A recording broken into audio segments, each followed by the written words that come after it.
ಮನುಷ್ಯನಿಗೆ ಬರೋ ಕಷ್ಟ ಸುಖಗಳನ್ನು ಕತ್ತಲೆ ಮತ್ತು ಬೆಳಕಿಗೆ ಹೋಲಿಸೋದು ಬಹಳ ಸಹಜ. ಕತ್ತಲೆ ಕಳೆದ ನಂತರ ಬೆಳಕು ಬರಲೇಬೇಕು. ಹಾಗೆ ಕಷ್ಟವನ್ನು ಸಹಿಸಿಕೊಂಡ ಮನುಷ್ಯನ ಬದುಕಿನಲ್ಲಿ ಸುಖ ಬಂದೇ ಬರುತ್ತೆ. ಅವನು ಸುಖವನ್ನು ಪಟ್ಟೇ ಪಡ್ತಾನೆ. ನಮಗೆ ಬೆಳಕು ಅಂತಿದ್ದ ಹಾಗೆ ಜ್ಞಾಪಕ ಬರೋದು ಕ್ಯಾಂಡಲ್ಸ್, ಮೇಣದ ಬತ್ತಿ. ಈ ಮೇಣದ ಬತ್ತಿ ಮನುಷ್ಯನ ಬದುಕಿಗೆ ವಿವಿಧ ರೀತಿಯಲ್ಲಿ ಬೆಳಕನ್ನು ಕೊಡುತ್ತೆ. ಉದಾಹರಣೆಗೆ ಮೇಣದ ಬತ್ತಿಗಳನ್ನು ತಯಾರಿಸಿ ಮಾರೋರಿಗೆ ಅದು ಬದುಕಿನ ರೂಪದಲ್ಲಿ ಬೆಳಕನ್ನು ಕೊಡುತ್ತೆ. ದೇವಸ್ಥಾನಗಳಲ್ಲಿ ಭಕ್ತಿಯ ಪ್ರಭೆಯನ್ನು ಸೂಸೋ ಬೆಳಕನ್ನು ಕೊಡುತ್ತೆ. ವಿದ್ಯಾರ್ಥಿಗಳಿಗೆ ನೇರವಾಗಿ ಅವರ ಅರಿವಿನ ಬೆಳಕನ್ನು ಕೊಡುತ್ತೆ. ಇಷ್ಟೆಲ್ಲ ಉಪಯೋಗಗಳಿರೋ ಸುಮಾರು ಕ್ಯಾಂಡಲ್ಸ್ ಅಂಟಿಸ್ಕೊಂಡು ಒಬ್ಬ ವ್ಯಕ್ತಿ ಏನು ಸಾಧನೆ ಮಾಡ್ಬೋದು? ನಾವೀಗ ಸ್ವಾಗತ ಮಾಡೋಣ ಮುಂಬೈನ ಅನಿಲ್ ಕುಮಾರ್ ಅವ್ರನ್ನ.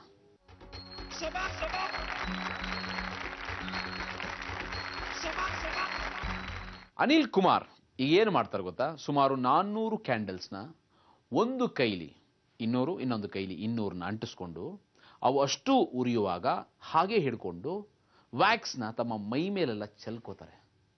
ಬನ್ನಿ ನೋಡೋಣ ಈ ಸಾಹಸನ.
ನೋಡಿದ್ರಲ್ಲ, ಅನಿಲ್ ಅವರ ಸಹನೆಗೆ ಹ್ಯಾಟ್ಸ್ ಆಫ್.